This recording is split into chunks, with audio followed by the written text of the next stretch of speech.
Welcome back, Crash Clark here. We knew the rain was coming this morning. We knew we were going to have red alerts.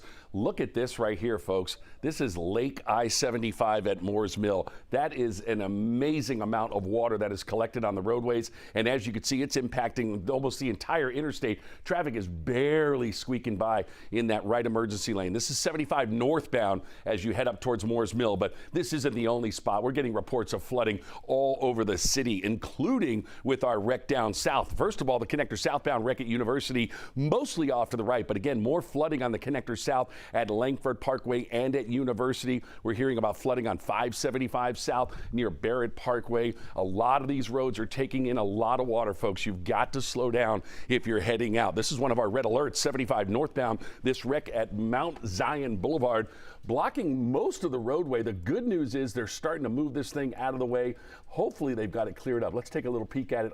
There you go. A little bit of good news. Just cleared the wreck, 75 north at Mount Zion.